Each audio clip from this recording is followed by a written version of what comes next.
Então, vamos abordar aqui a ficha 10, quais foram as implicações do modelo de Thomson de Rutherford, tá? Então, lembrando que o modelo de Thomson remete ao pudim de passas, onde ele consegue, então, provar a existência de cargas negativas incrustadas lá no átomo, tá? Que ele denominou de elétrons, são partículas subatômicas. Depois, na sequência, veio o Rutherford, alguns anos depois, um em 1898, o outro em 1908, já começou os estudos, propondo, então, o modelo planetário, que remete ao modelo planetário, porém, ele consegue provar a existência do núcleo. Como? Pela emissão de partículas alfa sobre uma folha de ouro, onde essas partículas atravessam a folha, algumas são ricocheteadas e outras desviadas. Então, com isso, estabelece-se um novo modelo atômico, onde agora a gente tem a existência de um núcleo e de uma eletrosfera. Então, analisando isso, o que a gente pode já introduzir? A gente vai introduzir aqui a ideia de número atômico e número de massa, tá? O que vem a ser número atômico e número de massa? Então, já em 1932, nossa, gente, acho que eu falei para vocês em 1936, 36 é aniversário da minha mãe, 32 que é do meu pai, foi em 32, que Chadwick, então, descobre, né, ele consegue provar a existência do nêutron, tá? Então, essa partícula é sem carga. Então, eu tenho no núcleo, opa, minha letra tá ruim aqui, no núcleo do átomo, deixa eu voltar um pouquinho, peraí. Então, vamos estipular assim, aqui eu tenho o átomo, certo? Eu vou ter um núcleo, onde neste núcleo eu vou ter prótons e eu vou ter nêutrons. Tá? E na eletrosfera é onde eu encontro os elétrons. Por que eu ponho um Ezinho, tá? Eu sempre represento o elétron com esse E e uma carga negativa. E o próton eu acabo colocando uma carga positiva, porque daí vocês já vão acostumando que próton é sempre positivo e que elétron é sempre negativo, tá? Aqui eu tenho uma tabelinha que fala um pouquinho sobre as partículas atômicas, tá? Essa massa relativa é exatamente uma massa relativa, do mesmo jeito que um dia alguém pegou lá uma massa e falou isso é 1 quilo. Existe uma unidade que na química a gente chama de unidade de massa atômica, que depois, mais tarde, a gente vai entrar quando abordar a parte de química quantitativa, tá? Mas aqui é só para vocês terem uma ideia que, deixa eu escrever o número aqui. Só para vocês terem uma ideia que, ao passo que o nêutron e o próton teria uma unidade de massa atômica, o elétron teria 0,00054, que seria essa divisão, 1 sobre 1836 vezes a massa de próton ou de nêutron, ou seja, o elétron tem uma massa infinitamente menor do que do próton e do nêutron, tá? Agora, o nêutron possui carga relativa neutra, ao passo que o próton carga positiva e o elétron carga negativa. Por essa razão, o átomo como um todo se mantém neutro, tá? Então, gente, o que seria o número atômico? Número atômico a gente representa por Z. Número atômico é o número de prótons que um átomo tem, tá? Esse número de prótons é sempre fixo, gente, nunca vai mudar, nunca, nunca. Toda vez que eu tenho um número de prótons, é um número fixo. Então, se eu falar que o oxigênio tem lá 8 prótons, ele vai ter 8 prótons em qualquer momento. Se eu falar nitrogênio tem 7, ele vai ter 7 em qualquer momento. Então, nunca vai ocorrer perda ou ganho de prótons, e sim de elétrons. Por isso que a gente tem os íons, cátions, ânions, tá? Então, o número de prótons é sempre fixo. Então, o Z, eu costumo dizer, e é bom guardar, que é o RG do átomo. Assim como nenhum de nós aqui temos o mesmo RG, né?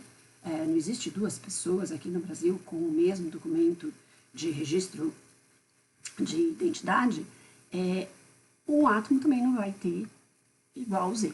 Então, toda vez que eu tenho número atômico diferente, eu vou ter átomos diferentes. Esse número atômico, ele é representado normalmente na parte de baixo do átomo, tá? Então, por exemplo, se eu fizer essa representação, o número atômico é representado pelo 8. O 16 representa o número de massa, que a gente representa por um Azinho. Vocês viram isso no nono ano. O que significa esse Azinho? O A significa a soma de prótons mais nêutrons. tá? Então, é que deixa sem a carga aqui. A põe assim, só P mais N, tá? Então, o número de massa representa a massa do núcleo. Por isso que a gente fala que o núcleo é o que contém a maior massa do átomo. Porque se no núcleo tem prótons e nêutrons, e eles correspondem a uma unidade de massa atômica, eles são correspondendo a 2, né? Se pegar um átomo correspondendo a 2, os elétrons têm uma massa muito pequena. Então, a gente nem conta essa massa. A gente diz que praticamente a massa de todo o átomo está centrada no núcleo, tá? Então, olha só. Número de massa pode ser representado também por A igual a Z mais N. Por quê? A é igual a P mais N. Z é igual a P. Ou seja, se eu substituir aqui em cima, vou chegar nessa fórmula que A é igual a Z mais N. Mas, gente, não precisa de fórmula, né? É só lembrar que o número de massa corresponde à massa do núcleo, que é prótons mais nêutrons. E o número atômico, Z, é o número de prótons. Então, eu represento, tenho aqui várias representações. Então, vou pegar aqui um para vocês, por exemplo, o nitrogênio. Então, o nitrogênio, 14 e 7. O que significa esta representação?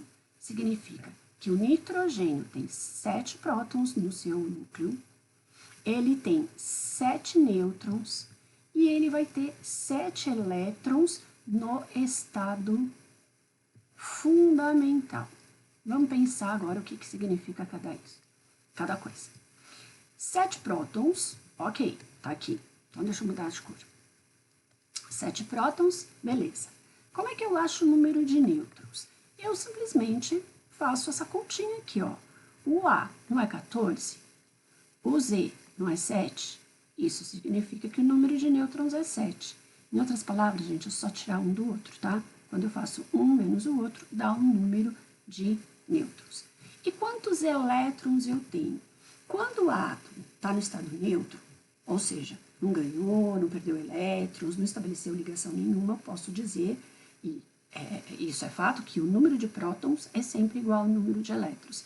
Então, estado fundamental é estado neutro, tá? Ali não é cátion, não é ânion, nada.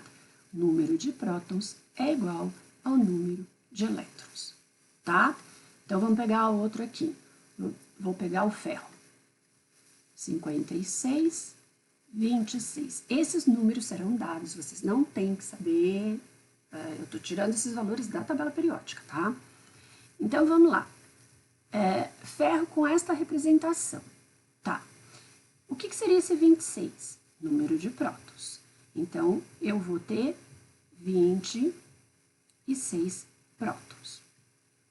No estado neutro, eu vou ter também 26 elétrons. Então, eu tenho 26 prótons com 26 elétrons, 26 cargas positivas com 26 cargas negativas, neutro. Entenderam por que é neutro? Porque eu tenho o mesmo número de cargas positivas e negativas. E qual o número de nêutrons? O número de nêutrons basta eu subtrair o número de massa menos o Z. Olha aqui em cima. Se eu passar isso para cá, eu faço A menos Z. Tá vendo? Estou fazendo de várias formas aí para ver o que vocês acham mais fácil. Aí eu obtenho o número de nêutrons. Então, quando eu tiro, eu vou ter 30. Então, significa que eu tenho 30 nêutrons. Beleza?